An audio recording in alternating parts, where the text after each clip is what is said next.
Hi, this is Jessica from Corp, and I'd like to welcome you to today's Smarter Growth webinar series, Learn to Navigate Digital Turbulence. Before we begin, a few housekeeping items. All attendees are in listen-only mode, so should you have any questions during the broadcast, please type a question into the question box and I will help you.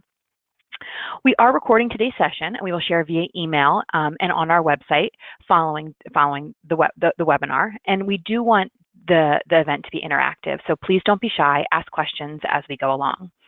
Okay, that's it. Now I'd like to introduce you to Corp-U's founder and CEO, Alan Todd. Alan? All right, thank you, Jessica. Welcome, everybody. We have a great topic today around vigilance and how vigilant leaders help their organizations to see sooner and act faster. And there's two reasons why it's a great topic. One is it just fits so well with becoming a learning organization and harnessing collective genius, which is the thing that we focus on at Corp-U every day and what we enable. And second, because Paul Schoemaker and George have just done some really incredible things. They've founded important companies and institutes. Their ideas have impacted thousands of organizations. The awards they've won are far too numerous to mention. And their new book, See Sooner, Act Faster, was just published by MIT Press in the last week or two, is about how vigilant leaders thrive in an era of digital turbulence. And so we're super excited about the book, the ideas in the book. We have a new Corp-U online program, a set of sprints for executives and for leaders and for the masses for how to become a vigilant organization. And I thought, just framing it because of the connection to the learning organization, the question you need to ask yourself is how well does your organization, how well do you harness collective genius? And that's for us, everything we think about in organizational learning or building a learning organization is about making sure that you've built an environment in which you do that. And the reason that you do that is it's the rate at which your organization learns is the only sustainable source of competitive advantage. So you certainly know that the innovation curve will continue to rise, but you're only as strong as your weakest link. So your rate of organizational learning is what gets you there. And so let's think about what do leaders do? So leaders, the first thing you have to do is remove the barriers to organizational learning. And the two biggest are organizations just are built not to learn. They're built for predictability, reliability, scalability. Those things, that's not learning. They're built to eradicate variance. Learning sort of fights against that. And then, of course, we as humans, we're also programmed not to learn. We have big egos. We are know-it-alls, right? So it's very difficult. If you look at the way Jeff Bezos at Amazon thinks and writes about in shareholder letters, it's about coming at everything with a beginner's mind. Or Satya Nadella at Microsoft preaches when he took over Microsoft, the fundamental message he brought was we have to move from know-it-alls to learn-it-alls. And what he was saying in my language is we need to become a learning organization. And interestingly enough, with that mantra of developing, becoming learn-it-alls, he was able to triple the value of the business to $1 trillion. So I think there's a lot to that, and that was kind of the underpinning he copied right in his book. The next thing leaders do to build a learning organization, and if we're thinking about building a vigilant organization, you got to get these things right at the foundation. And it starts with Kurt Lewin's equation, which is behavior is a function of the person and the environment. And I think a lot of people, when they send people off to training, they send them off and they come back without changing the culture or changing the environment, and the person goes right back to their old behaviors. So we have to think about changing the person and the environment. How do we change the environment? There's two big things. Number one is we have to build a positive environment, and University of Michigan Center for Positive Organizations, where we do a lot of work in Exec-Ed with them in building positive leadership, positive organization. But if you get that right, it's significantly and positively correlated to profitability, increased profitability, productivity, quality, innovation, etc. And then finally, psychological safety. People have to feel safe enough to dare. So if you build an environment where people feel safe enough to dare, Abraham Maslow, and of course this is all of these things have borne out, whether it's Kurt Lewin in 1936 or Maslow in 43, all of these things are at the top of the cutting edge of psychology even to this day. So these are the things that leaders have to do. And I would suggest if you get those things right, then you move to the next level. So you have this basic learning foundation, you can become a vigilant organization. And before we move into that, I thought I would just give you just a little bit, why are we on with Corp U and how do these guys fit? So of course, what we're building to help you become a learning organization, become more vigilant, is what we call our next gen Exec-Ed platform. And it helps you transform the organization, build a deep leadership bench for your emerging all the way up to senior leaders on topics like becoming a vigilant leader or change leader, a positive leader, and then applying those things into functional areas like sales and HR and supply chain. And we do that with our technology platform, our expert network. So we work with faculty from top institutions. We use advanced analytics to measure the extent to which people engage and demonstrate understanding of the material, and they apply it. And then everything is expert-led, so there's always an expert that you're interacting with every day. There's problem-based, so it's something that's integrated with work, and you're working on something real. And the collaborative and social is about peer and expert interaction. So, with all that said, without further ado, I can't wait. George and Paul have a novel new way to think about vigilance. It's greatly enhanced the way I think about learning organizations, and I think it's a really nice add-on and expansive way to look at it. So, I'd like to turn it over to Paul Schoemaker to kick us off, and then turn it over to George. Paul, if you're there. Yes, I'm here. Can you hear me? We got you. Yes. Thanks, Alan, and good afternoon. Loud and clear. Yes, the book that George Day and I wrote is called Seeing Sooner and Acting Faster. Who wouldn't want to do that, right? However, it doesn't come cheap. You have to work at it, and it has to be compensated by the rewards. So we think that leadership and vigilance go hand in hand. As the world changes, the question is, how quickly do you see it changing? How attuned are you to external signals in the environment? And then once some sense making has happened, how good is the organization in terms of acting on that? And so we're going to present some slides based on our book and our research that highlights what the challenge is and also how it can be improved. So the next slide, called The Need for Vigilance, starts with a quote from Peter Drucker, who long ago wrote about turbulence. It's not totally new, it has been around. And he said, turbulence is irregular, nonlinear, erratic, but its underlying causes can be analyzed, predicted, and managed. So it's a hopeful message that says turbulence is at some times unavoidable, but you can navigate it. And that was our book is about. It turns out that many companies, however, are not very good at navigating it. They miss opportunities. They don't see threats soon enough, whether it was Boeing with the safety issues on the 737 airplane. And we'll give a bunch of examples later. And the dilemma, we think, is that in organizations, you got to do two things. You got to manage for today to pay the bills that keep the lights on. And you also have to think about the future, what that might bring. And while you are running the car, driving the car, you may have to change some of the wheels and the steering wheel and the engine. And that, of course, is not an easy challenge. So most leaders are very good at dealing with the next quarter results. They can respond well to competitive moves. They may even be ahead of competitors. But the more you get focused on the current business model and the current challenges in the organization, and these are very demanding, of course, they cannot all be delegated for a senior leadership team. The price of focus is that you lose peripheral vision. Literally, when Tiger Woods was looking at a putt on the golf course, he would put the hands around his eyes to really see clearly the slope and the breaks in the green, but at the expense of seeing anything that was happening left or right. And that, many of you will have seen that famous video where people don't see the gorilla walking through a basketball scene because they're counting how often the ball is passed, and they miss something very big and obvious. But if you focus excessively, you won't see it.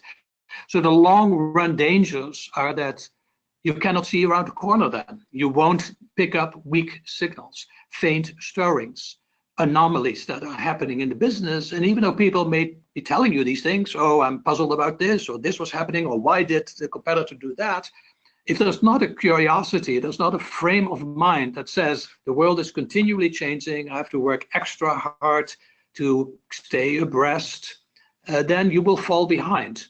So seeing emerging threats and opportunities is something that is difficult to do, but if you do it well, you have more degrees of freedom as a company, as a leadership team, to accommodate whatever comes over the horizon. If we could go to the next one, Alan. Yep. Yes, so the topics that we discuss in the book, and then on the next slide as well, is that is turbulence necessarily disruptive? Yeah, and that has been long researched. Clay Christensen's work had suggested that this is the norm, that is disruptive, but it need not be. It all depends on whether the organization is able to develop its vigilance, its organizational and situational awareness.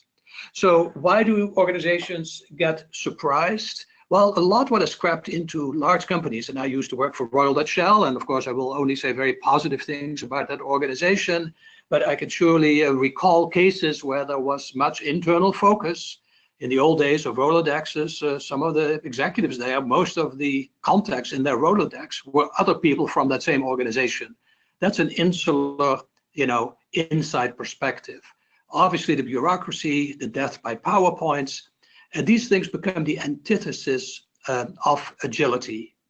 So organizational vulnerability, I think, is brought about, is a consequence of things that are bulleted out here: short-termism, orientation towards the near term, and that may be very rational for some of those individuals given their reward structures. So ultimately it has to come back to how the organization is managed and what the structures and processes and incentives are.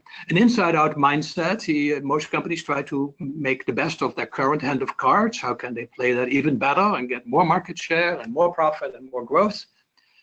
Doing the outside-in thinking, not starting with what you have, but how is the world changing and how might you participate in that outside-in is not easy.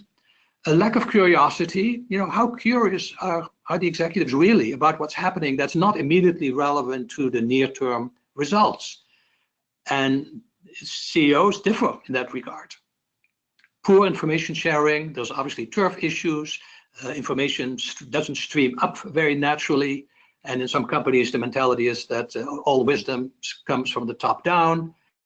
And just weak leadership, that people don't realize that leadership is different from management, and that leadership is really about also designing the company to succeed in the future. And future shock, when Alvin Toffler decades ago published this seminal book, he talked about the fact that, and he anticipated a lot of things that were happening in society at the time, the Vietnam era, the student revolutions, and the anti-establishment mindsets, as well as various, industrial shocks. He felt that societies were not ready for the pace of change, that it would be nauseating to people, that there was too much change in too little time. And he talked about that in the 1960s, but it's still happening. We still have signal overload and confusion, now especially from digital turbulence. And George Day has, especially my friend and colleague and co-author, has especially looked at that, and he will take this over and say a few things about the challenges of managing digital turbulence. Thank you, Paul. And it's a delight to be with all of you and for us to share our thinking about vigilance. And the stakes are getting higher. And digital turbulence is first of all, a consequence of the doubling of information every 18 months. So the number of weak signals we have to pay attention to is escalating way beyond the capacity of most organizations to cope. And the consequence is that there's a great deal of confusion, exacerbating what we called, or Alan Toffler called, future shock. Now, the next slide really gets into the heart of the problem. And we'll not go through the details of them, but it's merely to point out that the 4 center circles are all about the fundamental platform technologies that enable advances in digital technologies. And each of them is expanding at an incredible rate, improving. Communication costs are going down. The computing costs are dropping very, very fast. And that's enabling great breakthroughs in artificial intelligence, virtual reality, mobility, computerized fabrication. And much of our book is on the consequences of the combinations of these. So it's not one at a time. It's many, many of these devices, many of these technologies converging. And for example, in the next slide, we'll see that the medical industry is being swept with a number of new technologies. Just to give you a sense of the turmoil or turbulence in this sector alone, there's 1,000 digital startups currently seeking funding in the healthcare space. But we see impacts on medical records, smart meds, and so forth. But I want to specifically take apart this idea on the bottom right corner of the smart supply chain. And this gets at the fundamentals of why there is so much turbulence and why your future will be extremely unpredictable. So let's look at smart supply chains. And the 4, starting from the left, there are 5 technologies all converging and combining in unexpected ways. So we got artificial intelligence. Machines can learn faster, and they can learn through experience. There's a much greater capability from machine learning detect patterns. Then the Internet of Things is about putting sensors and trackers on every piece of component that goes through the value-added process. And then we can add in blockchains and computerized fabrication, and it's leading to quite remarkable improvements in supply chain efficiency, but in unexpected ways. For example, it will now enable, because we've got much smarter supply chains, we can have a great deal of personalization. And the system becomes much more responsive to individual needs. We'll be able to anticipate changes in the demand pattern. Those of you that work in supply chains appreciate how difficult it is to cope with an unexpected disruption or surge in demand. Now you'll be able to do that. And I do want to point out that if you don't do it, your competitor will. And they'll take these digital technologies and optimize them in very different ways. So what we're up against is a really turbulent environment with lots and lots of possibilities. So let's go to the next slide and see what the implications are. And so I'd like you to go online and ask how in your organization do you believe that digital turbulence will be either a significant threat or an opportunity, or perhaps both? So there are 5 answers. So we're going to ask you to respond to one of those categories, mostly a threat to mostly an opportunity. And then, of course, there's always the default option of we're not sure, which would be the ultimate in uncertainty. All right, folks, let's keep going. We have 61% votes in, so you're going fast. Thank you to our very quick thinking audience. Keep going. We need a couple more of you to vote. We got to get over 90%. A couple more votes to come in. If you're sitting at your computer, which one? All right, let's close the poll. Put it out. And then George, comment, and then Paul, if you want to bring in and have a comment. This is a really interesting bimodal. It looks like 42% of you think that this is going to be a threat or somewhat of a threat.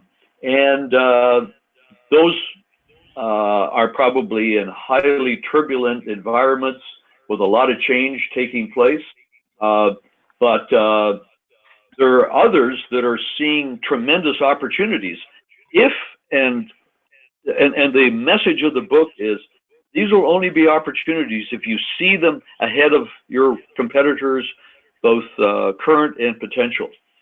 So there's a lot of reasons for both parties, both of the modes, if you like, the people who are mostly threatened and those that are seeing, hey, this is a real opportunity for us to be much more vigilant, because if it's an opportunity for you, it'll be an opportunity for someone else.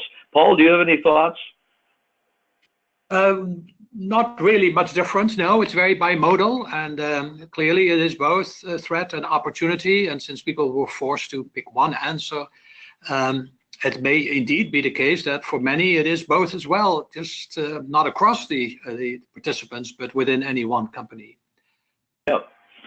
It highlights and later we'll talk a little bit more about what does it take to really deal with opportunities versus threats? Are the skill sets different? And if you're good at one, are you good at the other?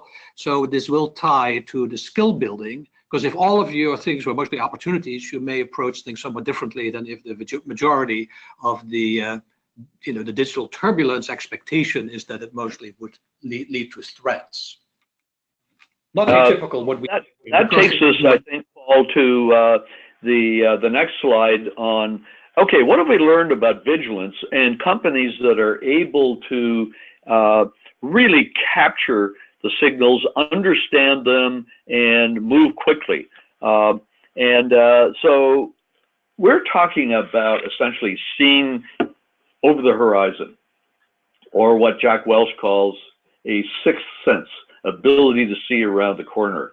So we have 4 lessons that we've extracted from our research on almost 380 organizations, plus probably 30 in-depth studies.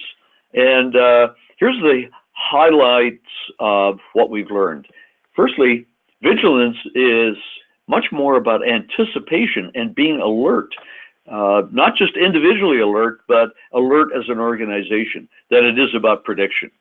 One of the recurring themes we have learned when a firm says, oh, we were badly surprised here, either because of a threat we didn't see or an opportunity we missed, that when there's a surprise, someone in the organization or the extended network knew about it and had known about it for quite a while.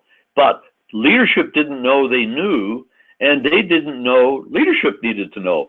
So right at the heart of this problem is information transmission, and it's really impeded vertically and horizontally in siloed organizations. Perhaps the most significant lesson is that it's a leadership story. So leadership has to be committed to vigilance, and they express that commitment to vigilance and enabling their organization to see sooner by being, firstly, open to lots of inputs from throughout the organization and from diverse sources. They are much more likely to spend time thinking about the future. There was one study that said that vigilant organizations spend, the leadership team spends about 50% of their time on the future, as opposed to vulnerable organizations closer to 25%. We've seen consistently that vigilant organizations stand back and view their business from the standpoint of the competitors. They put themselves in the shoes of customers and say, well, what are they thinking? What is their need? And in the case of customers, how can we help them succeed? And then they invest in some of the foresight capabilities, and we'll talk more about them. But the reason that I think we'll all want to pay attention to vigilance is that it's rewarded by capital markets. And we have a study here to share in the next slide, which is based upon a study of 85 European multinationals. This is a team of researchers in Europe that used our methodology to determine how capable the 85 organizations were in terms of foresight. And then they cross-tab that with the need for vigilance, which is how complex, fast-moving, volatile, uncertain is the environment. And as you'll see, 48% were vulnerable, that is, low capability and a high need environment, and only 36 were vigilant. Now, let's go to the bottom three bars, and this is powerful because it suggests that in fact, strongly demonstrates that a vigilant organization will see twice the gain in market cap as a vulnerable organization. And that is a consistent finding we have, because there's lots of ways to gain advantage. So let's just look at a few that explain why profits go up, revenues go up, costs go down if you're highly vigilant. So let's go to the next slide and see some of the reasons. For example, Vanguard was really early to use AI, and they use it as a cost reduction tool to bring financial guidance to customers way ahead of their competitors. One of the most interesting stories about vigilance is that about 6 years ago, Amazon purchased the company that developed breakthrough supply chain technology, and they bought the company largely to keep the technology from being diffused to their competitors. We see often with many examples of first mover advantages, but the most powerful story here is that if you see a digital threat, you can, if you see it sooner, turn it into an opportunity. And we all remember the period when Adobe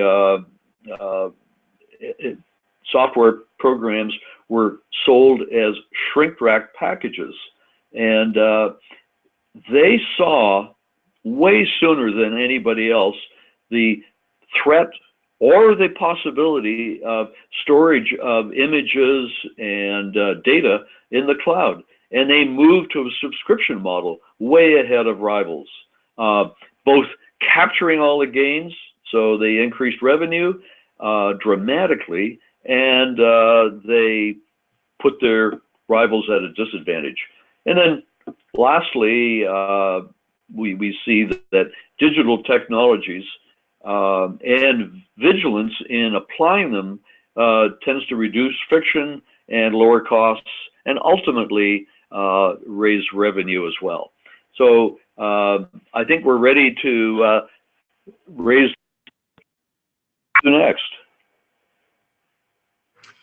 Yes, and on that point of how to benefit from being vigilant, a recent study was done on manufacturing companies, mostly global, but in the advanced economies. And the point was made that the digital technologies had been primarily used for cost reduction, to make it faster, more efficient, etc., more sustainable, and not as fully yet to really raise revenue through new markets, innovations, and the like. And we suspect that that will change a bit over time. If you're really in a situation, in our book, by the way, just to illustrate an earlier point that George talked about, we go through the LED phenomenon, you know, the LED, the light emitting diodes, emerging technologies starting 30, 50 years already out of the lab. How did an entire industry, the lighting industry, respond to it? And the amazing finding is that eventually the oligopoly comprised in the United States, for example, but also in Western Europe, that, you know, Philips and Osram, Sylvania, and GE, they're all exiting that industry. After a while, it was impossible for them to have the margins that they were accustomed to with traditional lighting, incandescent lighting, and light bulbs, etc.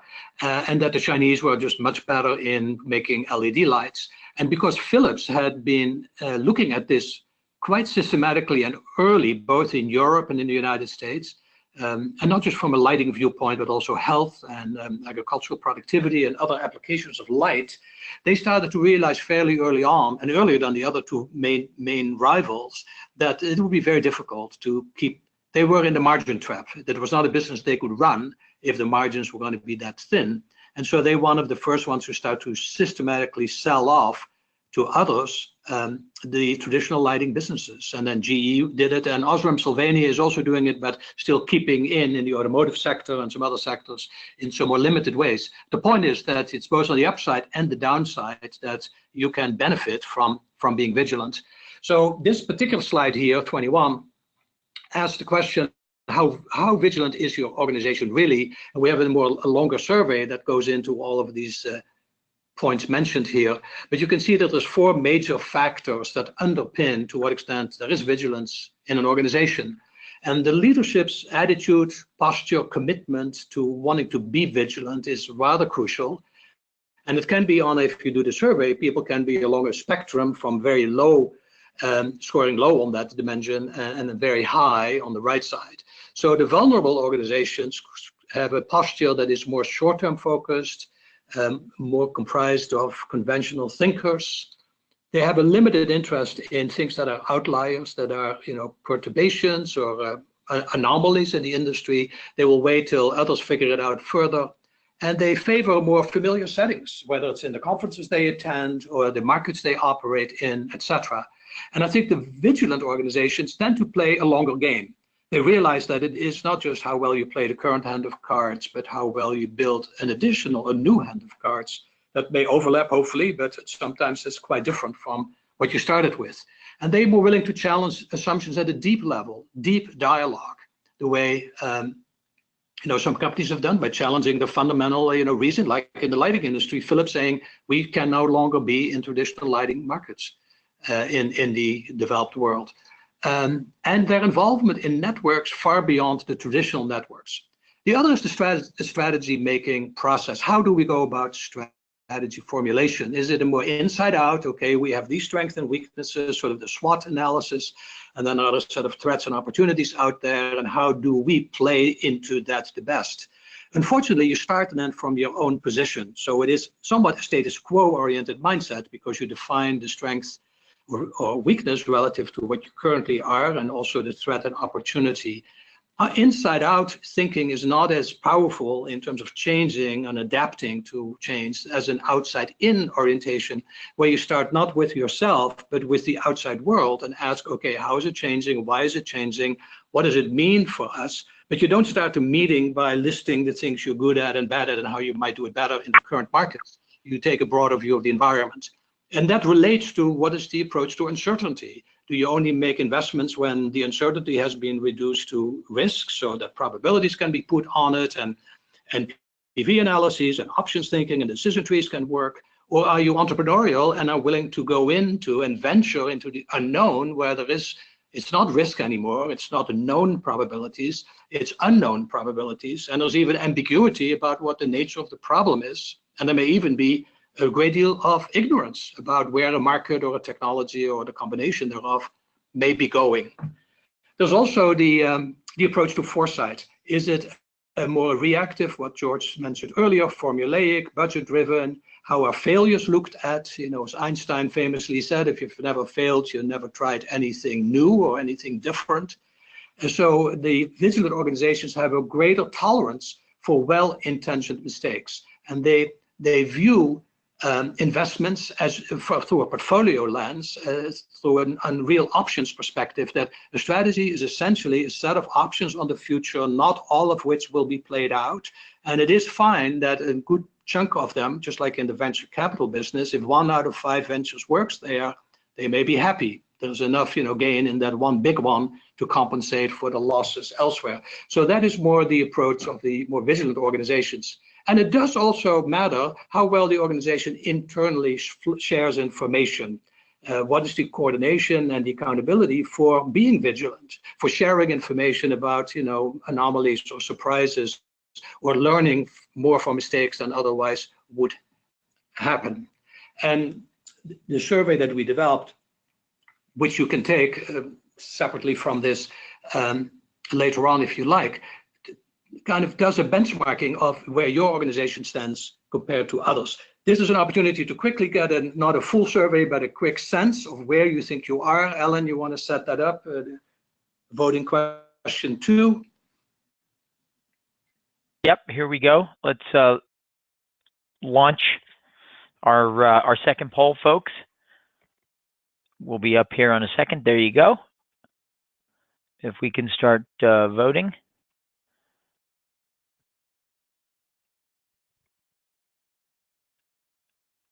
We need your votes. We're halfway there. Keep going. We'll go for about 10 more seconds. Is your organization vulnerable or vigilant? All right. Cross the threshold. Let's look at the results. There you go. Well, once again, a fairly wide spread here. 22% vulnerability is very significant. 28% believe there is some vulnerability. Somewhat vigilant, 50%. That's kind of the modal response. And nobody really scores themselves as significantly vigilant. So there's good and bad news here. The good news is there's a lot of room for improvement. The bad news is it will take some work. George, any thoughts? Yeah, I'm struck by half of our audience rating their companies as somewhat or significantly vulnerable. And I suspect you're in highly turbulent environments. So this leads, of course, into the question, well, if you're vulnerable, what are you going to do about it? What's a plan of action for the leadership team? And vigilance is a team sport. So let's look at what, Paul, you want to take on the next step of, okay, what do we do next? Yeah, if we go to a sweet example here, the future of the chocolate, the confectionery business. We've actually done a fair amount of work in that industry, but the reason we share it is not because of the particular product here, but more the approach. So we would start by putting your firm in this case, let's say in the middle, and we ask what is happening in 5 very distinct zones surrounding your business. The zones are, starting from the top left, customers and channels, what's going on there. The competitors and complementers, people who help your product be more in demand would be the complementers. People who reduce your profit would be the competitors. What's happening on the emerging technology side or scientific developments that are relevant. And you can see we give some examples of what's going on So the customers, the elimination of additives is a key issue. As what's happening with influencers and shapers, the media regulations are shaped by, child obesity and what have you, political and legal and social challenges. And in some companies that we worked with, they will assign teams to specifically look in each of these 5 spheres, collect some of the data. And as you can see, we don't have time to go through all of the points, and I think this slide deck will be made available later. But some of them are, you might not think of chocolate and confectionery and those kinds of products as high tech or as digital, but we highlighted in red here some of these changes that are happening in their environment, like online sales, like biohackers, blockchains, personalization, the smart chocolate that gives you information about how it relates to that's a highly customized, of course, product that fits well in the world of personalized medicine. Social media. So some of this is still on the horizon. It's not here yet. Cybersecurity threats. But if you want to assess if you do believe you're vulnerable, as a good number of you say you feel that way, why not map it out? Why not look at all the forces that are changing your world? Do it with this taxonomy or another one, and start to better understand what that means through dialogue. So if we can go to the next one, then, Alan. Together with Corp we have designed a training program that is built around the research and the book that just came out. And I think this, and the aim is not only to share, the learnings, but also to allow for some kind of audit, some kind of self-assessment. And this particular slide shows that if you take that survey, you look at different composites of different questions, how well you score overall, what is your overall vigilance score compared to a benchmark of about 350 organizations. Some of the benchmark companies are international companies, for-profit companies. We also studied some nonprofits, in particular foundations in the United States, with the help of the Council on Foundations, and also credit unions. And we did a fairly detailed analysis, a multivariate analysis of these different sectors to figure out what are the factors that explain the difference in vigilance, because not all scored equally well. And the 4 factors that really pop up as most important will be then shown if this is your own situation. You will get a score on where you are relative to the benchmark in terms of these 4 underlying factors, which have to do with leadership commitment. They have to do with the strategy process, the investments in foresight capabilities, which is skill building as well as tools and methods. And lastly, the ability to coordinate and share information and have accountability for that. So it is a very practical dashboard that gives you a dipstick on how well your organization scores on these various attributes of vigilance. In many cases, we base it on self-ratings, and there are, of course, you can criticize that. Is that the best way to do it? In many cases, you could have more objective measures. So if you score yourself high on customer service, you can either accept that as a given, or you could say, well, let's go out and test it if that's really true. But then you're getting into much more detailed consulting to validate the beliefs. And companies like McKinsey may believe that half what you believe is in fact false, so they do want to do the empirical validation. But a first good step is to, I think, simply take a survey, compare how you score against the benchmark. And the scoring can be both in terms of your mean, how does your mean score differ from any one of these subsets that we have in the benchmark, or where is there a lot of disagreement? If you have a case where the distribution is very bimodal, where some people feel you are very good at listening to signals from the front lines, let's say people in the field touching the customers, and another half of the organization believes you're not very good at that. Well, that's obviously an opportunity to discuss why the differences in perception exist. Is it that they see different parts of the organization, or the reality? Is it that they have different definitions of some of the terms that are used in the survey? It's also possible, of course, once you have scores, to break it down by functional area. So that's the next slide, Ellen, is a breakdown, in this case, by marketing and by IT and the supply chain and HR. There could be other cuts that could all be done and customized depending on how you see your organizational structure. It could be by regions of the world, naturally. It could also be by businesses, SBUs that cut across, or divisions that cut across, etc.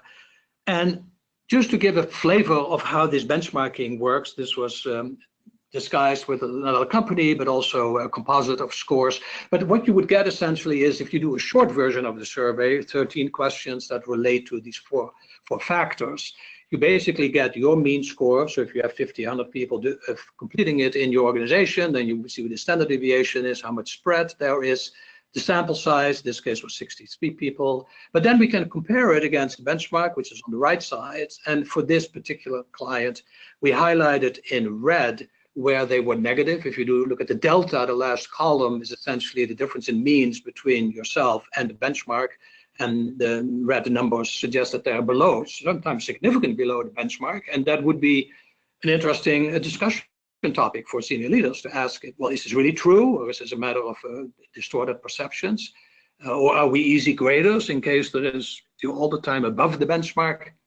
And then I think also interesting are cases where there is high variability in the data. So on question 7, the use of advanced technologies, data analytics, AI, you could see that there is a large amount of difference of opinion about how the company scores, high dispersion, a higher standard deviation.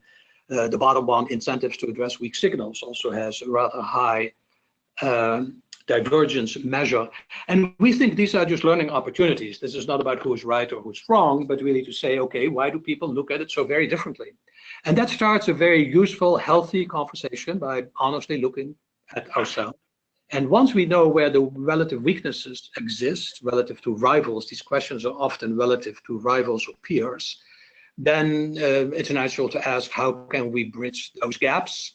Or how can we, but also the things where you're strong, and then there's an opportunity to say, can we leverage that in other parts of the organization? So if you do it for the overall enterprise, you get one set of scores. But if you break it down by divisions or by functions or by regions or by business units, then it may be the case that business unit X is very good at one of these, but Y is not so good at it. So that would suggest a set of learning opportunities.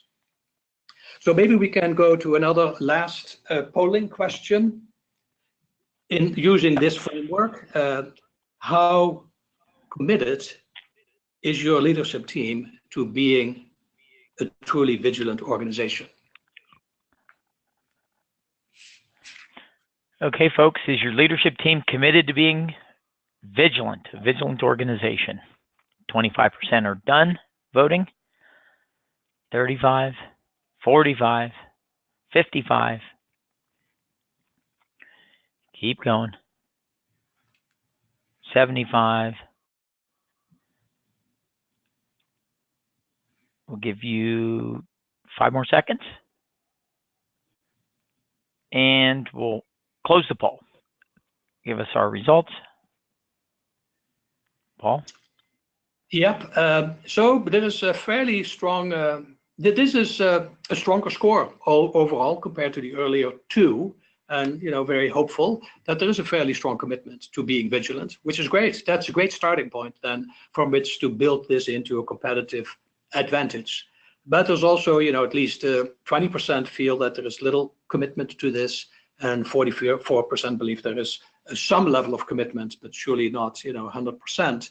And then another 38% believe there's very strong commitment. It would be interesting now to correlate, if we knew who you were, which we don't, this is an anonymous poll, to see if that, just like the German study did, whether that really correlates with performance. And in the German study, they did it over an 8-year period. They measured people in 1 year, waited 7 to 8 years to see what the EBITDA and the stock price of results were for these vulnerable versus vigilant organizations, and they established a very strong correlation. We think that would generalize in many other settings, but this would be an opportunity to test it. And within the company, you can test it, because if you don't do it for the overall enterprise, but you do it for chunks of the organization, then you can, of course, contrast and compare and draw correlations there as well. So that is in a nutshell what the book we just published with MIT Press is about. George, do you have any comments on the... Yeah, let me, Alan, could you leave the data up? Because there is one line that is particularly meaningful. And that, let's look at the some commitment but not widely communicated. Well, first of all, some commitment is not a strong endorsement, but what we find with leadership commitment, that is where they're playing the long game, they're open to diverse inputs, they're very curious, but if that is not communicated through signaling actions, like particular behavior, spending time with networks and so forth, it won't have much impact. I thought maybe we could now bring this part to a close and open up for questions by linking back to what Alan began with. He observed that organizations succeed when they're built to learn. And what we have found is that vigilant organizations are indeed built to learn. They have not only systematic processes coupled with leadership commitment, but these processes and leadership commitments unleash curiosity and imagination. And to really be a learning organization, you also have to be imaginative of what's coming around the corner or over the horizon. Yep. Do you? We can take questions, and I don't know if you have any one of these that you want to highlight, either of you guys, just in terms of some of the outcomes from the program. Yeah, let me start and call out a few of the benefits and outcomes. And these are composites of what we have observed working with our clients. So we probably applied it between 12 and 15 times. And what we see is that, first of all, you'll get a deeper understanding of why Vigilant matters. But it's a great antidote to complacency. You'll learn, as Paul walked you through the diagnostic, you'll see places where you're especially vulnerable. And since you can't tackle everything at one time, we'll give you a diagnostic to say where to start. Because of the tremendous onslaught of weak signals, you will learn from the need for asking the right questions to navigate that all that noise and develop new ways to answer them. The number 4 outcome is we'll give you some really specific tools, scenarios, narratives, analogies, and how to apply inside-out approaches to managing uncertainty and becoming more vigilant. And what I was delighted was to see how many of you see digital turbulence as an opportunity. But it's only an opportunity if you get there first. And I think number 3 is also quite apropos here. I think it's really to Voltaire, the saying that we should not judge men by their answers, but by their questions. He meant, of course, women as well, but didn't say it. And it is not really his quote, but that's another story. But he is attributed with that quote. And it is really true, of course, that being aware of what you don't know, knowing what you don't know, and having a strategy for how to come to terms with that is a higher level of capability of management. It's like, if you're an athlete, it's one thing to play, but the ability to diagnose yourself and operate at a meta level and see yourself almost from the outside in and realize where your strengths and weaknesses are and self-correct. Well, that requires that you have a tolerance for ambiguity, that you are interested in new perspectives and are willing to challenge dogma or assumptions or even maybe taboos that exist in the organization that prevent a company and organization from moving in a direction where there's much more opportunity for them. Importantly as well, and Alan and Sue can speak to that more fully than I can, that is that the sprints, the way Corp runs them, has also an enormous amount of learning benefits from the group itself. So it is not so much outside speakers doing it, but it is experiential learning. Yeah, I was fascinated as I've come to work with both of you and reading the book See Sooner Act Faster and connecting it. It really builds beautifully on a learning organization foundation. And so it's about creating the environment, this positive, safe environment where people can focus and creating the space for thinking, and that's where you're asking questions, and that's where you're doing sort of thinking about one's own thinking. And I think that when you connect the learning organization processes to vigilance, it's just a beautiful thing. And in fact, I'd say one begets the other. So I have some questions, but I'm going to just, in the interest of time, I'm going to mush two things together and see if you guys have any thoughts on this. So the world's richest man, I suspect today, is Jeff Bezos, and his company Amazon is taking over everything. And so we had a question about the vigilant leaders, how much time they spend on the future, and a question about outside in versus inside out. And just two things I've come to, and I read things about Jeff Bezos. I watch his interviews on YouTube. There's lots of things, so I try to get a sense of how he thinks. And he says he spends 100% of his time on the future, and that his direct reports are all directed to spend 100% of the time on the future and none of their time on the day-to-day. And I thought that was interesting. And the second thing is outside in, they only think that way, right? So they're always talking about, they want to be the world's most customer-centric company. So these are easy things to hear, and you go, okay, he does that. Everyone should do it. Why isn't everybody doing it?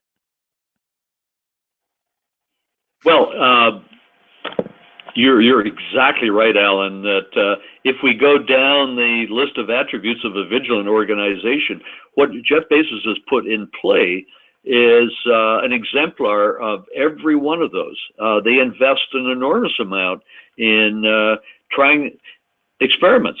One of the things I've observed, because I do a lot of work on innovation and growth strategies, is that the attitude of the organization to failure is a true litmus test of how vigilant you are and how tolerant you are of uncertainty.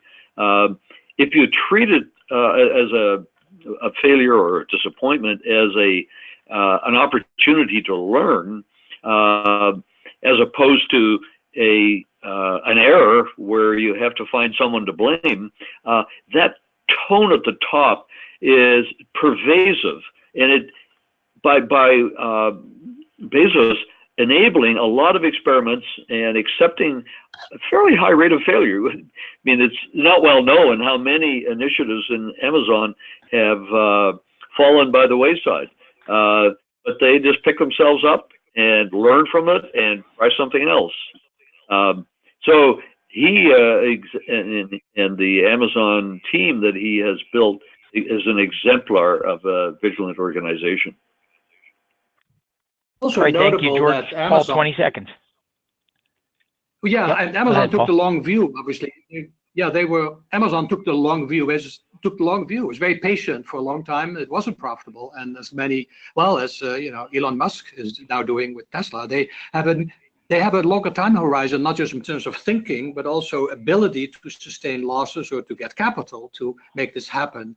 And I think that Jeff Bezos excelled at looking at it from a customer viewpoint. That we cite in our book some of the quotes that where he talked about, don't think about what we can offer. Let's talk about what they need. Very much what George was talking about.